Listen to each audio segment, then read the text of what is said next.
네, 안녕하세요. 지금 새벽 1시 55분입니다. KG ETS에 대한 내용 말씀을 좀 드릴게요. 자, 오늘 그 법원으로부터 최종 인수자로 확정이 됐죠. KG ETS하고 KG 그룹이요. 자, 그런데 주가는 거꾸로 하락을 했어요.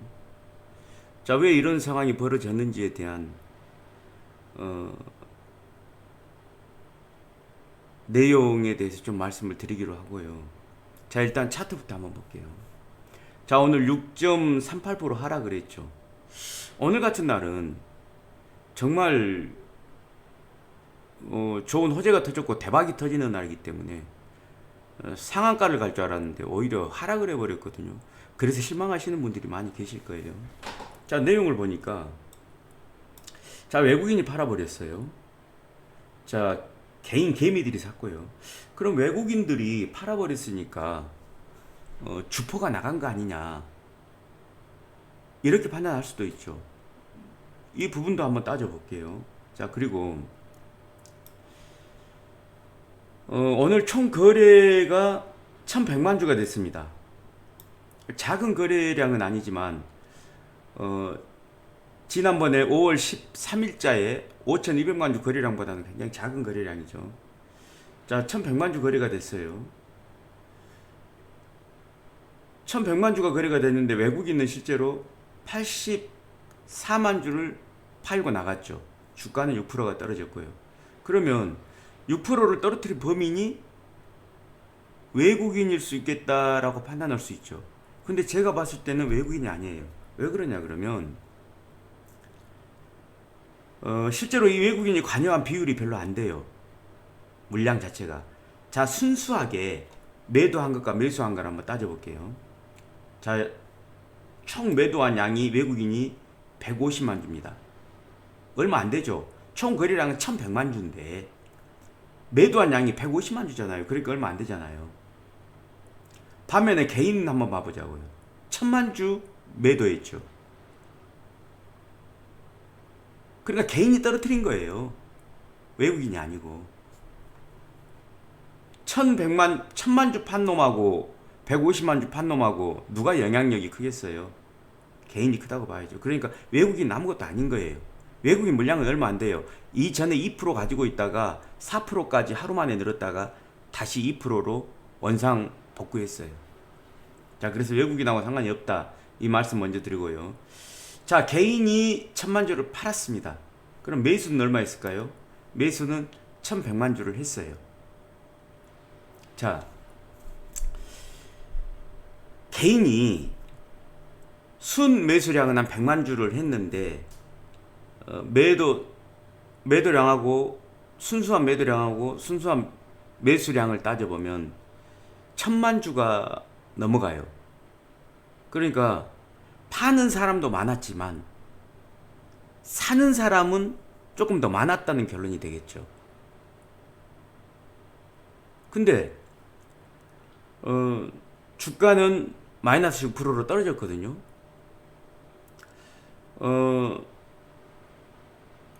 이 부분에서 알 수 있는 거는요, 다른 것은 확실히는 알 수 없지만 이 부분에서 그냥 한 가지 추측할 수 있는 건 뭐냐 그러면 주포 세력이 빠져나갔다고 볼 수는 없다는 거예요. 자, 외국인은 매도 친 것은 의미가 없다고 말씀드렸죠. 얘들은 잔챙이들이에요. 여기에서 외국인들이라고 그러는 것은. 그러면 포션이 큰 놈이 개인들인데 개인들이 많이 팔기도 하고 많이 사기도 했어요. 많이 팔기도 하고 많이 사기도 했지만 그 양이 비슷비슷하기 때문에 개인들이 주포라고 생각을 했을 때 주포가 많이 빠져나가 버렸다, 이렇게 볼 수는 없다는 얘기예요.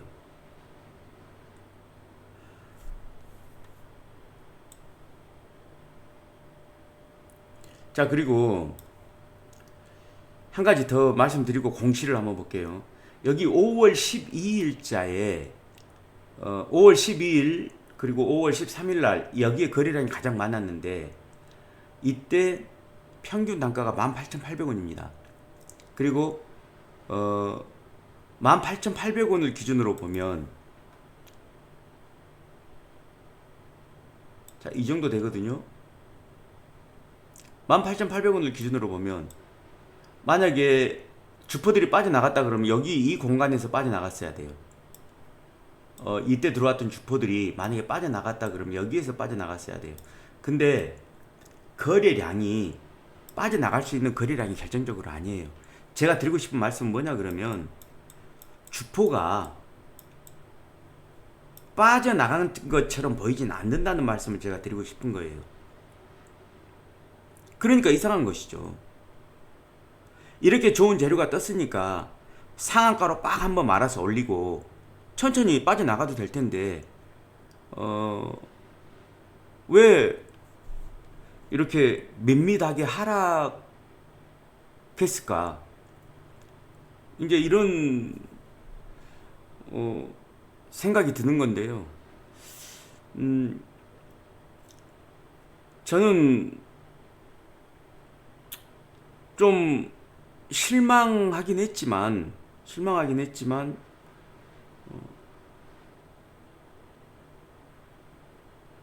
그렇게 많이 불안하진 않습니다. 왜냐 그러면 앞으로도 여러 가지 이벤트들이 남아있기 때문이거든요. 물론 여기서 두 가지 설정은 해야 돼요. 주포라는 것이 아예 없는 건 아닐까. 이게 제 첫 번째 생각이고요. 그러니까 이제 자연스럽게 국민주로 모두가 좋아하는 주식. 그러니까 개인 개미들이 조금씩 사 모으는 상황. 그리고 이제 두 번째는 주포들이 좀 더 큰 계획을 세우고 아직 안 빠져나간 것이다. 이렇게 볼 수 있죠. 주포가 아예 없거나 주포가 아직 안 빠져나갔거나 뭐 주식에는 대부분 이 두 가지 안에 보통 속하니까요. 저는 두 개 다 가능성이 있다고 봐요. 자, 일단 차트하고 거래량을 가지고 제가 말씀을 드렸는데요. 그 다음에 그러면 이 다음 이벤트들이 어떤 이벤트들이 있나 공시를 통해서 한번 좀 살펴볼게요.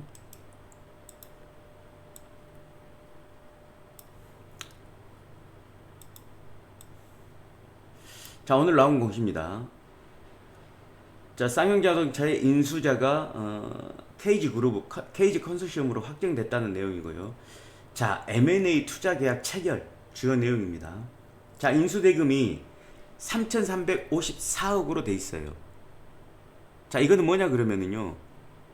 이전에 그 최대주주 그 경영권 주식 이 지분을 가져오는데 3,354억이 들어갔다는 거예요. 자, 그리고 자, 신주 인수 그래가지고요. 보통주. 자, 신주 납입 기일은 언젠가. 자, 회생 계획안에서 정하는 날.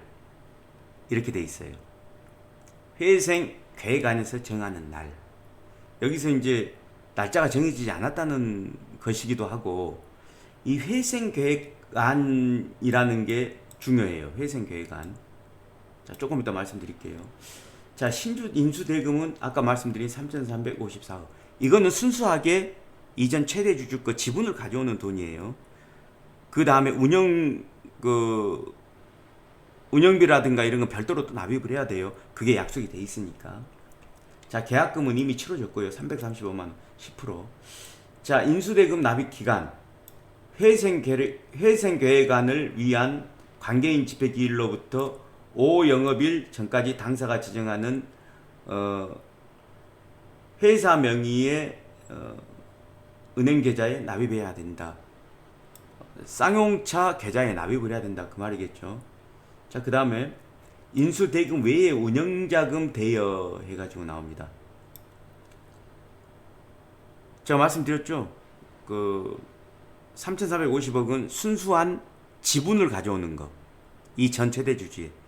그거 말고 회사 운영에 대한 뭐 인건비라든가 월급이라든가 퇴직금 뭐 또 상거래 그 부품 납입 협력사들 줄 돈 이런 걸 얘기하는 거예요. 운영 자금. 자, 쌍용자동차의 원활한 회생 절차 진행을 위해 가지고 원재료 매입. 그래 협력사한테 주는 돈이죠. 상거래, 채권, 채무. 자, 노무비 지급. 이거는 이제 월급, 뭐 퇴직금 뭐 이런 거요. 운영자금 500원을 대여 조건을 한도로 회생법원의 허가를 얻어 차입한다. 아, 이 부분은요.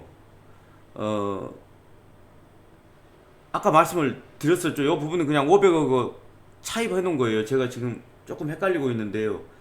이 부분 말씀드려야 되는 거예요. 인수대금 및 운영자금 대여 외 신주 인수. 자, 쌍용자동차의 경영 정상화에 필요한 운영자금 조달을 위해 쌍용자동차가 추가로 발행하는 신주. 그러니까 아까 3,350억 외에 추가로 납부해야 될 3자 배정으로 납부해야 될 인수대금 중에 일부입니다. 자, 5,645억으로 돼 있죠. 이거를 운영자금으로 또 납입을 해야 돼요. 그러니까 처음에는 3,450억을 납입을 해야 돼요. 그 납입일이 언제냐 그러면은요.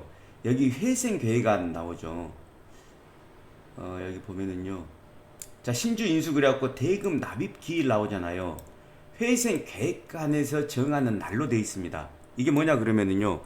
회생계획안을 내기 전에 그거는 이제 쌍용자동차하고 KG 컨소시엄에서 서로 일정을 조율을 해가지고 회생계획안을 내게 되는데요. 회생계획안 내기 5일 전에 잔금이 치러져야 돼요. 그러니까 3,354억이 치러져야 돼요. 그래야지 회생계획안을 내고 채권단들, 관계인 집회를 할 수가 있어요. 자, 그러면 회생계획안을 언제쯤 낼 계획일까? 아마 이거는 최대한 빨리 낼 거예요. 돈이 이미 준비가 돼 있기 때문에. 일정을 빨리빨리 갈 거예요. 물론 모든 M&A 절차는 10월 15일 이전에 끝나야 됩니다. 그러니까 10월 15일 이전에 2달 전쯤에는 잔금이 하여튼 치러져야 돼요. 무조건. 근데 제가 판단했을 때는 최대한 빨리 갈 거예요. 뭐 특별한 그 소송이라든가 이의 제기자가 없기 때문에 회생계획안이 8월 초 아니면은 7월 말경쯤 되거든요. 그러니까 잔금이 7월 중순, 그러니까 한 20일 정도에는 잔금이 치러질 가능성이 많아요. 그러면 여기에서 또 한 가지, 아까 제가 처음 말씀드린 것은 본계약 체결 때도 주가 상승 흐름이 나올 수 있고요. 또 잔금 치르는 날도 모든 걸 다 안전하게 치렀으니까 이 날도 공시가 나오게 되고 주가가 상승할 수 있는 재료가 됩니다. 이거는 분명해요. 잔금을 치르느냐 못 치르느냐가 최종적인 코스거든요. 왜 중요하냐 그러면은요. 학습효과라는 게 있잖아요. 자, 에디슨 모터스가 어떻게 됐어요? 회생계획안을 제출해서 내기 전에 잔금을 치러야 되는데 그 잔금 치르는 날 잔금을 못 치렀잖아요. 그래가지고 파토가 난 거잖아요. 그래서 잔금 치르는 날, 그러니까 7월 한 20일 이쪽 저쪽이 굉장히 중요한 날이다 라는 생각이 들어요. 자, 이때 들어가는 돈은 제가 여러 차례 말씀드리지만 3,350억에 대한 부분입니다. 그리고 나서 이 잔금을 치르고 나서 관계인 집회, 채권단 집회가 열려요. 그리고 거기에서 채권 채무에 대해서 어떻게 서로 할 것이냐, 얼마만큼 출자를 하고 출자 전환을 한다든가, 또 전체 부채 중에서 몇 프로는 갚고 몇 프로는 나중에 갚는다든가 이런 걸 정하는 것이죠. 자, 그래서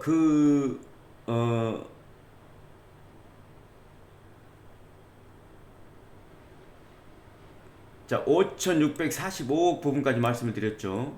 자, 신주 발행에 대한 구체적인 사항은 쌍용자동차하고 KG 컨소시엄 간의 회생 계획안에서 정하는 날짜에 따른다 이렇게 돼 있어요.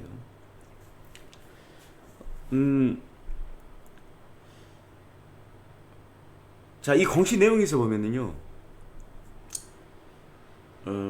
두 가지 부분을 말씀드렸죠. 본계약 체결하고 잔금 치르는 날, 이 두 가지 이벤트가 아직 남아있다는 부분을 말씀드렸고, 사실은요, 여기서 눈에 보이지 않는 중요한 내용이 하나 있어요. 잔금 치르는 날이요. 그러니까 운영자금 5,645 공익채권이라든가 이런 데 대한 채권 채무 부분에 대해서 정하는 것은 인수대금 3,350억 이걸 내고 낸 다음에 이루어지는 것이고요. 3,354억을 잔금을 치를 때부터 어떤 권리가 생기냐 그러면은요. 평택 쌍용차 공장 이전 TF가 평택시하고 만들어집니다. 평택시에서 요구 조건이 그거였거든요. 자, 지금 현재는 평택시하고 지금 현재 평택 쌍용차 부지에 대한 이전에 대해서 합의가 됐어요. 다만 전제 조건이 평택시에서 전제 조건이 뭐였냐 그러면 인수대금을 내고 와라. 이걸 요구를 했었거든요. 그러니까 3,354억을 치르는 날 쌍용자동차 공장 부지 이전에 대한 실무 협상단이 만들어져요. 사실 우리가 잠깐 잊고 있었지만 이게 굉장히 중요해요. 잔금 치르는 날도 물론 중요하지만 잔금 치르고 나면 평택 쌍용차 공장 이전 문제가 본격적으로 타협되기 시작한다. 이 부분은요, KG그룹에서도 중요한 문제예요. 왜냐 그러면 이 평택시하고 그 공장 이전 문제에 있어가지고 합의를 할 때 노조위원장도 도장을 찍었거든요. 그러니까 노조에서 반대할 수가 없어요. 해서도 안 되고 협조를 하기로 돼 있으니까요. 그러니까 이 부분은 KG그룹의 입장에서 보면 빨리 해결을 해야 돼요. 제가 여러분께 말씀드렸죠. 잔금을 빨리 치르려고 할 것이다 이렇게 말씀드렸죠. 그 이유 근거가 뭐냐 그러면 TF를 실무협상단을 빨리 구성을 해서 진행을 시켜야 되거든요. 이게 아무것도 아닌 게 아니에요. 그 쌍용차 부지가요, 굉장히 핵심 요충지예요. 평택시한테는. 비싸게 팔아먹을 수도 있지만 KG그룹 쪽에서도 어찌됐건 이걸 빨리 잔금을 빨리 치르는 이유가 이것 때문이에요. 사실은. 그러니까 첫 번째 다시 정리하면은요. 자, 일단 첫 번째는요. 쌍용차 본계약 체결 다음 주 초쯤 될 거예요. 이때가 첫 번째 이벤트고요. 두 번째 이벤트는 7월 달 중순이나 20일에서 23, 4일 안에는 아마 제가 봤을 때 잔금을 치를 거예요. 될 수 있으면.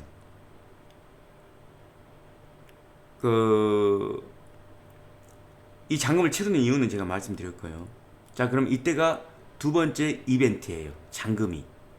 그리고 세 번째 이벤트는 뭐냐 그럼 바로 잔금을 치르면 할 수 있는 것이 평택 공장 부지 이전에 대한 평택시하고 TF를 구성하는 거예요. 그러니까 큰 거 덩어리가 아직도 3개가 남았어요. 그래서 저는 물론 오늘같이 좋은 날, 대박 터지는 날, 법원으로 확정이 된 날 상한가 한번 빡 올려가지고 해결하는 것도 좋지만 잔금을 치를 수 있느냐 없느냐에 대한 우려감이 시장에는 있는 거예요. 어찌됐건. 왜? KG그룹이 돈이 있냐 없냐를 떠나가지고 에디슨 모터스가 실패를 했잖아요. 잔금 납입하는데. 그 학습 효과가 시장에는 존재를 하는 거예요.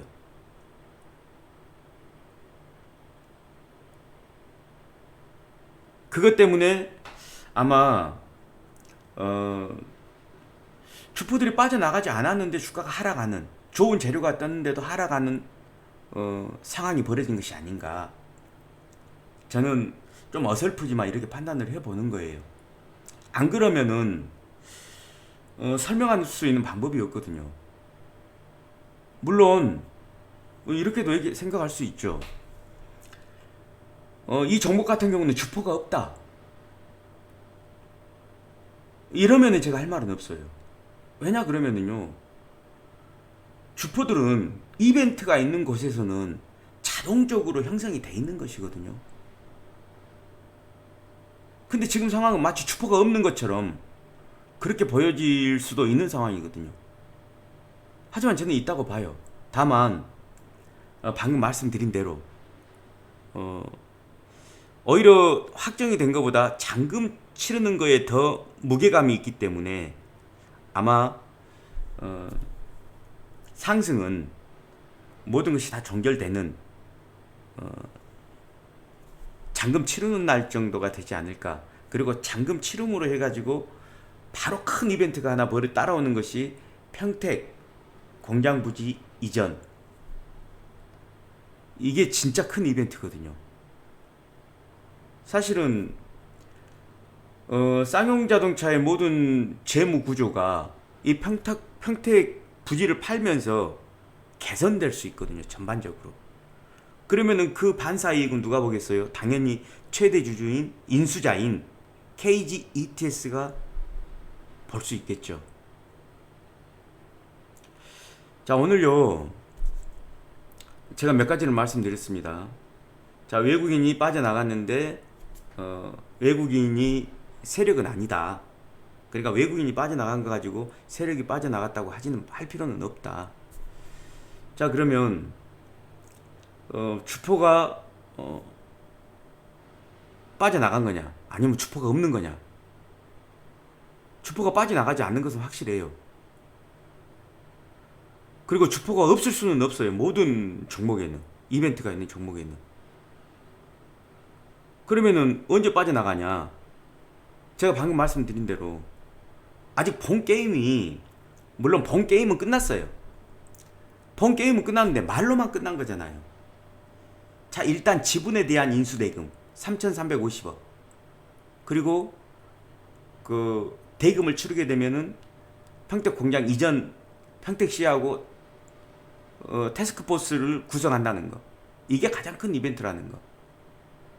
그 다음에 그 이후에도 뭐 관계인 집회에서 협상이 끝나게 되면 그 5,600억에 대한 부분 납입을 하게 되고요.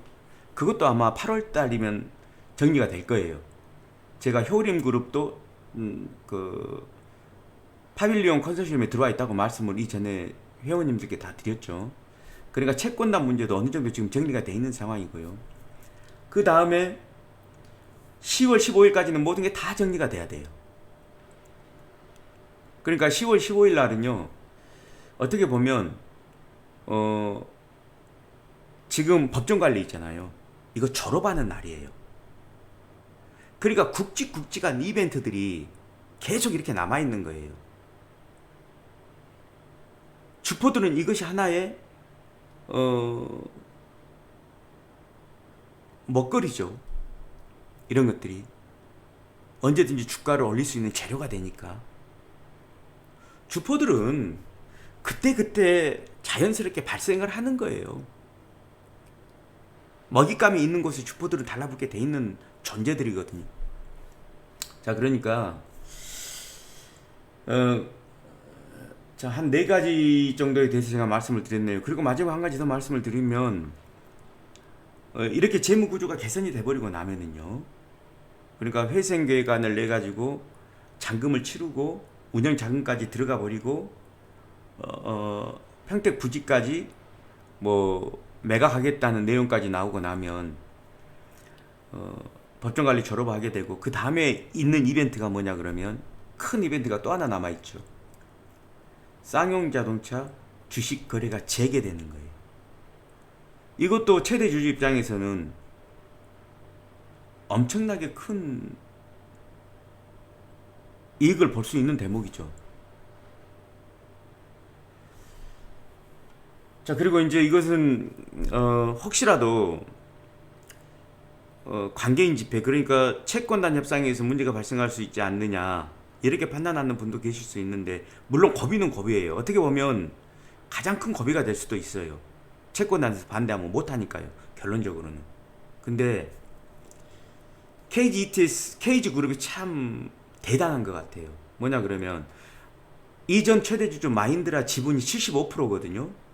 근데 그 중에서 60%만 가져오기로 했답니다. 나머지 15%는 채권단 쪽 이쪽으로 쓰여질 가능성이 많아요. 그러니까 만약에 전체 다를 가져오려고 하면 KG이태스가 전체 다를 가져오려고 하게 되면 채권단에 쓸 수 있는 돈의 분량이 좀 부족한데, 욕심을 좀 줄여가지고 한 전체 지분 중에서 60%만 가져오는 걸로 돼 있어요. 물론 이건 3,350억에 대한 지분이죠. 60%는. 그리고 뭐 6천억 가까운 돈, 5,600억 그 운영 자금으로 들어간 것을 또 신주 발행 갖고 하는 거니까 지분은 점점 커지게 돼 있죠. 조금씩 희석이 되면서 지분은 커지게 돼 있으니까 뭐 한 70%, 80% 정도까지 지분은 늘어나겠지만 어찌됐건 채권단에 가져갈 수 있는 부분이 조금 더 여력이 생기는 거예요. 채권단 입장에서 보면. 그러니까 채권단 문제도 잘 해결될 가능성이 많습니다. 자, 그리고 차트 다시 한번 볼게요. 자, 여기 보시면은요, 자, 주봉으로 한번 돌려볼게요. 차트가 기니까. 자, 여기 보면 2020년도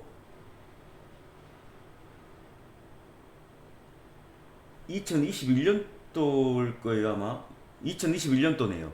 2021년도 5월경에 보면은요, 주가가 폭등을 하죠. 갑자기 폭등을 한데 다른 거 아니고요. 물론 이제 이때 올라간 이유는요, 실적이 개선되었기 때문에 이렇게 올라간 걸로 나와요. 어찌됐건. 자, 근데 이때 거래량을 한번 봐보세요. 이때 올라가기 시작한 이 거래량들요. 그리고 지금 이때 거래량을 한번 봐보세요. 이때 거래량이 훨씬 크죠. 이제 제가 드리고 싶은 얘기는, 이 거래량은 힘을 표현하는 거거든요. 힘. 근데 이때 이렇게 올라갔던 힘보다 이번에 올라가고 있는 이 에너지가 더 세다는 거예요. 그러니까 저는 충분히 더 올라갈 걸로 보고 있었는데 오늘 하락이 나온 거예요. 그 하락에 대한 원인은 여러 가지로 보는 관점에 따라서 다를 수 있어요. 그러니까 뭐 이미 가지고 계시는 분들은 이 정도 금액이면 다 수익이에요. 내가 봤을 때 손해 보신 분들은 없어요. 지금 25,550원인데 뭐 지금 딱히 손해 보는 분은 별로 없을 거예요. 근데 손해 본 사람이 별로 없다는 것이 어떻게 보면 중요한 포인트예요. 지점이에요. 손해 본 사람이 없었는데 오늘 개미들이 굉장히 많이 팔았잖아요. 그러니까 손해 안 보고 많이 파신 거예요. 그러니까 그렇게 많이 팔았음에도 불구하고 18,800원 이상에서 유지를 하고 있다는 것은 굉장히 제가 봤을 때는 긍정적인 부분으로 보이고, 주가가 더 상승할 수 있는